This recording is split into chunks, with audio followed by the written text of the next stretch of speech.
నమస్తే, నేను డాక్టర్ హరీష్ తినేటి. శ్రీ సూర్య త్రిచక్ర సాధన ఎపిసోడ్స్ వింటున్నారు మీరు. మెల్లగా తీరిగ్గా కూర్చుని టైం తీసుకుని 10 నిమిషాలు ఉంటాయి మ్యాక్సిమమ్. మంచిగా రాసుకోండి, లైఫ్లో ఫాలో చేయండి. ఇది కోర్స్కి రావద్దు, మీరు కోర్సులో జాయిన్ అవ్వాలని చెప్పట్లేదు, నిజముగా చెప్పట్లేదు. మీరు చిన్న చిన్న మార్పులు చేసుకోండి, మీకు చేంజ్ వస్తుంది. ఒకళ్ళెవరో ఇలాగే నాకు మెసేజ్ చేశారు, సార్ 3000 అంటే నేను కట్టలేకపోతున్నాను, 3000 చాలా ఎక్కువ సార్, మాలాంటి స్టూడెంట్స్కి ఆర్ హౌస్ వైఫ్స్కి ఆర్ మేము సంపాదించలేని వాళ్ళకి ఇంతేనా మీరు చేసేది అన్నట్టుగా. నేను చెప్తున్నాను ఈ పాయింట్ బాగా గుర్తుపెట్టుకోండి. ఇది కంపల్సరీగా అమౌంట్ నేను పెట్టింది. మీరు మీ లైఫ్లో మీకు కావాలి అని అనుకున్న దానికి 3000 జమ చేయలేకపోతే మీకు ఇలాంటి కోర్సులు పనికిరావు. మీరు ఏం చేయండి అంటే ఎవ్రీ మంత్కి ఒక రూ. 50, రూ. 100 పక్కన పెట్టండి. పక్కన పెట్టి అవన్నీ కలెక్ట్ చేయండి. కలెక్ట్ చేసి 1 సంవత్సరం 2 సంవత్సరాల తర్వాతైనా నేను కోర్స్ కండక్ట్ చేస్తాను, అప్పుడు జాయిన్ అవ్వండి. బట్ మీరు ఆ అమౌంట్ జమ చేసే త్రూ అవుట్ టైంలో నా వీడియోలన్నీ చూసి మారడానికి ట్రై చేయండి. బికాజ్ వీటిలో మీరు ఏది మార్చినా, మీరు మూలాధార చక్రముకు సంబంధించిన ఏది చూసి మార్చినా మీకు 3000, 2000 అసలు మ్యాటరే కాదు, విసిరేస్తారు. ఓకే, విసిరేస్తారు, అంత ఈజీగా వస్తాయి మీకు. సో సంపాదించి గట్టిగా ఇవన్నీ రాసుకుని, ఫార్మాట్ అంతా రాసుకుని సంపాదించి పక్కన పెట్టి కోర్సు కట్టి రండి. అప్పుడు మీరు నిజంగా దీనికి వర్తిట్ అయ్యి నేను కొనుక్కున్నాను నాకు కరెక్ట్గా చెప్పు అని మీకు ఒక కమాండ్ వస్తుంది. అయ్యో ఏదో ఫ్రీగా వచ్చింది కదా, ఏదో విందాంలే అనేటట్టుగా ఉండదు మీకు. ఓకే, సో చాలా చాలా ఇంపార్టెంట్. వీటిని ఒకళ్ళు ఎవరో కూడా నన్ను అన్నారు, గురుదక్షిణ అన్నారు.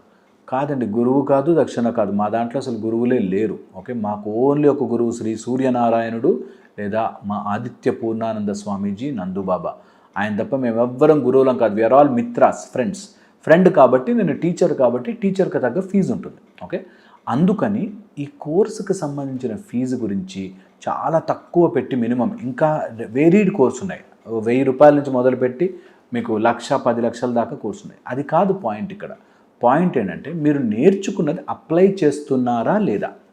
అప్లై చేశాక మీకు ఈ డబ్బు అసలు మ్యాటరే కాదు. ఓకేనా, ఇది ఆలోచించండి. మీరు మీ లైఫ్లో నేను ఎన్ని వీడియోలు చేశాను కదా, మీ వీడియో ద్వారా నేను నేర్చుకుని నాకు 1000 రూపాయలు, 2000, 10,000 అసలు మ్యాటర్ కాదు సార్, మీరు చెప్పారు కదా నేను లైఫ్ మారింది అంటే చాలు, ఇంకా ఏ కోర్సు మీకు అవసరము లేదు. ఓకే, ఇంత క్లియర్గా చెప్తున్నా కూడా ఇంకా చాలామంది నాకు ఇంత తక్కువ అంత తక్కువ అంటారు.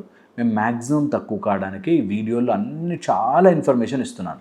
వీటిలో మీరు ఏది ఫాలో అయినా కూడా మీ లైఫ్ నిజంగా చేంజ్ అవుతుంది. ఓకే, అయితే శ్రీ సూర్య త్రిచక్ర సాధనలో ముఖ్యంగా మనం మాట్లాడుకుంటున్నది మూలాధార చక్రం గురించి. దానికి సంబంధించిన కొన్ని ఫౌండేషనల్ ఫ్యాక్ట్స్ మాట్లాడుకుంటున్నాం. ఈ బేసిస్ సరిగ్గా ఉంటే, మూలాధారం అంటే జంతు స్వభావం నుంచి మనిషిగా వచ్చిన తర్వాత ఫస్ట్ ప్రైమరీ చక్ర. ఈ ప్రైమరీ చక్రము ఈ త్రిచక్ర సాధనలో మనం ఎక్కువ డెప్త్గా మాట్లాడుకుంటాం. వాటి అధిదేవతలు ఎవరు, వాటిలో ఎలాంటి సూర్యశక్తి ఉంటుంది, ఆ సూర్యశక్తిని ఎలా మనం సాధన రూపకంగా ఎలా పైకి తెచ్చుకోవాలి, వీటి గురించి క్లాస్లో చెప్తాం. అయితే వాటికంటే ముందు బేసిస్ అసలు ఈ మూలాధార చక్రంకి సంబంధించిన 4-5 మేజర్ పాయింట్లుగా అన్ని వీడియోల్లోనూ చెప్తున్నాను. ఈ వీడియో చూశాక మిగతా చూడడానికి ట్రై చేయండి, వాటిని ఇంక్లూడ్ చేయండి. అయితే ఫస్ట్ వచ్చేసి మూలాధార చక్రం మన స్టేటస్ అనగానే మనము ఏమిటి, మన యొక్క స్థితి. ఎవరైనా నీ గురించి ఏం మాట్లాడుకుంటారు. ఒకవేళ నువ్వు ఏదో ఫంక్షన్కి వెళ్ళావు, ఆ ఫంక్షన్లో నువ్వు ఇన్విజిబుల్గా వెళ్ళావు అనుకుందాం, నువ్వు మాయమై వెళ్ళావు అనుకుందాం. నీ గురించి ఒక టాపిక్ వస్తే ఒక 4 వ్యక్తులు ఏం మాట్లాడుకుంటారు నీ గురించి. ఓ సరదాగా మీకు మీరే ఈ ఎక్స్పెరిమెంట్ చేయండి. ఒకవేళ నేను మాయమైపోయి మా కజిన్స్ అందరి మధ్యలోకి వెళ్ళి కూర్చున్నాను అనుకోండి, వాళ్ళు ఏం మాట్లాడుకుంటారు నా గురించి హరీష్ అనే వ్యక్తి వచ్చాడు, వాడు ఏంటి హరీష్ ఇట్లాంటి వాడంట కదా, హరీష్ అట్లాంటి వాడంట కదా అని మాట్లాడుకుంటారా? లేకపోతే హరీష్ అనేవాడు చాలా మంచివాడు, అసలు చాలా మంచి కోర్సెస్ చెప్తాడు, ఇలా మాట్లాడుకుంటారా? లేకపోతే హరీష్ వీడియోలు చాలా బాగుంటాయని మాట్లాడుకుంటారా అని మీ లైఫ్ మీరు క్వశ్చన్ చేసి చూడండి. ఎప్పుడైనా మీరు ఇన్విజిబుల్గా మీరు లేని సమయంలో మీ గురించి ఎవరు ఎలా మాట్లాడుకుంటారు అనేది ఆలోచించ. వాళ్ళ గురించి ఎప్పుడు మనం అనుకోవడం, వాడు ఇట్లాంటి వాడరా, వీడు అట్లాంటి వాడరా మనం అనుకోవడం కాదు. మన గురించి వాళ్ళు ఏమనుకుని ఉండొచ్చు, that is our status. Ambani అంటే ఫుల్ డబ్బున్నోడ్రా అని అనుకుంటాం మనం. అలాంటి ఇమేజ్ ఉందా మన మైండ్లో? అలాగా మన గురించి మనకి తెలిసిన ఒక 10 మంది ఏం మాట్లాడుకుంటారు? ఒక సినిమా డైరెక్టర్ నీ గురించి చెప్తే ఏం ఆలోచిస్తాడు? నీ మీద ఒక సినిమా తీయాలంటే ఏం తీస్తాడు? ఎప్పుడు ఏడుస్తుంటాడు రా, ఎప్పుడు కంప్లైంట్లు రా, వాడికి ఎప్పుడు అప్పు అడుగుతాడు రా, అప్పు ఎగ్గొడుతుంటాడు రా, ఇలా మాట్లాడుకుంటారా? ఎప్పుడు చూడు వాడు ఎందుకు గొడవలు గొడవలు గొడవలు ఫైట్లు అని మాట్లాడుకుంటారా? నీ గురించి నీ స్టేటస్ ఇన్ ద సరౌండింగ్స్ ఏమిటి? నీ భార్య నువ్వు లేని టైంలో నీ భార్య ఏం ఆలోచిస్తుంది నీ గురించి? నచ్చగాడు టార్చర్ పెడుతున్నాడు, నన్ను ఎప్పుడు పెళ్లి చేసుకున్నానో ఇన్ని అని అనుకుంటుందా? మా ఆయన చాలా అద్భుతం, మా ఆయన చాలా గ్రేట్ అని అనుకుంటుందా? నీ స్టేటస్ దాని మీద ఆధారపడి ఉంటుంది. ఈ విషయాన్ని మనం ఎంత రియలైజ్ అవ్వాలంటే, ఎంత గుర్తించాలంటే, నా స్టేటస్, నా యొక్క ఆధారము నేనేదైతే నిజమో అది నేను లేనప్పుడు నా గురించి మాట్లాడుకునేది. నువ్వు ఉన్నప్పుడు నీ ముందు ఓ మస్తు చెప్తారు, అది కాదు. నువ్వు లేనప్పుడు వాళ్ళ మైండ్లో నీ గురించి అతని పేరు చెప్పగానే బా ఎంత మంచి మంచి మనిషి అని అనిపిస్తుందా? అది నువ్వు ప్రయత్నపూర్వకంగా చేసి వాళ్ళకి ఏదో డబ్బులు ఇచ్చి అనిపించుకోవడం కాదు. నిజముగా నీ ప్రజెన్స్ వల్ల వాళ్ళకి ప్రశాంతత ఉందా? అది నీ స్టేటస్. అది కరెక్ట్గా పాజిటివ్ వేలో ఉంటే నీ మూలాధారం మీద ఇంకో కవర్ తీసేసినట్టు. లేదంటే you are always doomed, waste. మన లైఫ్లో మన ఆధారము లేకుండా జంతువులాగా బ్రతుకుతున్నట్టు. ఓకే, ఇందులో కొంతమంది న్యాచురల్ క్రిటిక్స్ ఉంటారు. వాళ్ళకి నువ్వు 100% మంచి చేసినా ఏడుస్తూ ఉంటారు. వాళ్ళ గురించి కాదు, జెన్యూన్గా ఎవరినైనా నువ్వు బాధ పెడుతున్నావా, ఇబ్బంది పెడుతున్నావా, నీ వల్ల నెగిటివ్ అవుతుందా చెక్ చేసుకోండి. Okay, that is the status. Second వచ్చేసి ఫోకస్. మూలాధారము జంతువు నుంచి మనిషిగా కాన్షియస్నెస్ షిఫ్ట్ అవుతుంటే, నేను జంతువులా లేని, నా ఫోకస్ ఎక్కడుంది? నా ఫోకస్ ఎంతసేపు వాడు నన్ను ఇలా అంటాడా, వీడు నన్ను ఇలా అంటాడా, ఎవరినో డామినేట్ చేసో ఎవడో నన్ను మెచ్చుకోవాలనే దాంట్లో ఉంటున్నావా? నా ఎదుగుదల మీద నా ఫోకస్ ఉందా? నీ మూలాధారం ఇట్లా షిఫ్ట్ అయిపోతుంది, ట్రాన్స్ఫర్ ఎనర్జెటిక్గా మారిపోతుంది. ఎప్పుడు నన్ను నేను ఏం ఇంప్రూవ్ చేసుకోగలను? నేను ఒక 5 years నుంచి ఈ మోకాళ్ళ నొప్పితో బాధపడుతున్నా సార్ అన్నాడు అనుకో. 5 years నుంచి మోకాళ్ళ నొప్పితో బాధపడుతున్నాడు. ఎవరి మోకాళ్ళు? నీవి. ఎవరు తగ్గించుకోవాలి? నువ్వు.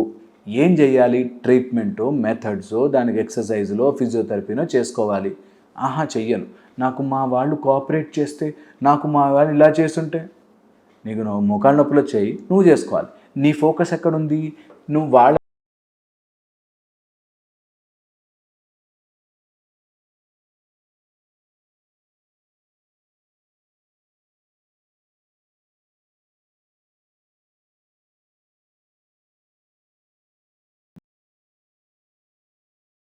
రోల్ చేసుకుని కాళ్ళ మధ్యలో పెట్టుకుని ఇట్లా కూర్చుని లేస్తాను.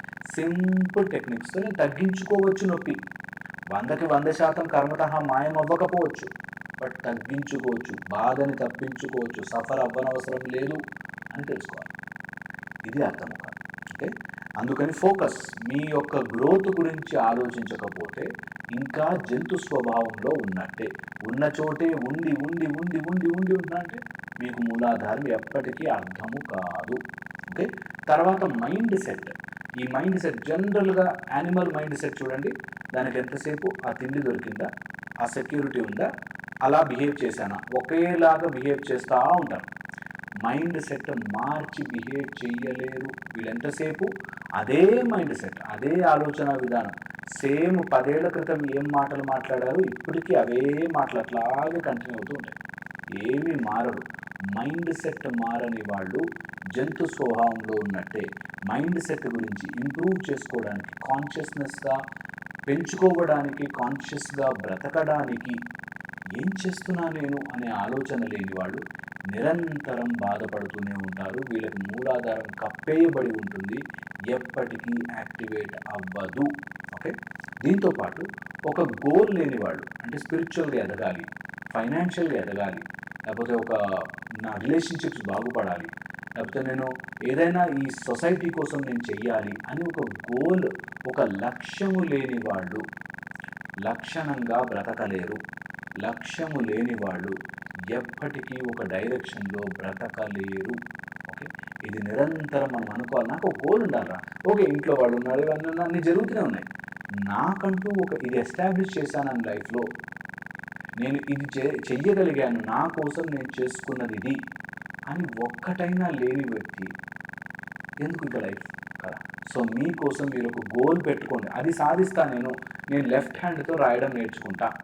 చిన్న గోల్ పెట్టుకోండి, ఒక నెల రోజుల్లో తమిళ్ నేర్చుకుంటా, మలయాళం నేర్చుకుంటా, లేకపోతే ఒడిషా నేర్చుకుంటా, ఇంకేదైనా భాష నేర్చుకుంటా, లేకపోతే ఒక ఫ్లూట్ నేర్చుకుంటా, ఒక గిటార్ నేర్చుకుంటా, ఒక కోడింగ్ నేర్చుకుంటా, ఏదో ఒకటి నేర్చుకుంటా. అది నాకు డబ్బులు ఇవ్వడం అవసరం లేదు, బట్ నేను ఒక గోల్ పెట్టుకుని సాధిస్తా. ఈ నెల ఎండ్ తర్వాత నేను ఒక 5 కిలోలు తగ్గుతా. ఒక్క గోల్ మన కోసం మూలాధారం మీకు ఓపెన్ అవ్వడం మొదలవుతుంది అని చెప్పి ఆలోచించండి. మళ్ళీ ఇంకో వీడియోలో కలుస్తాను. చిన్న ప్రయత్నం అండి జీవితాన్ని మారుస్తుంది, నిజం ఇది. మళ్ళీ ఇంకో వీడియోలో కలుస్తాను.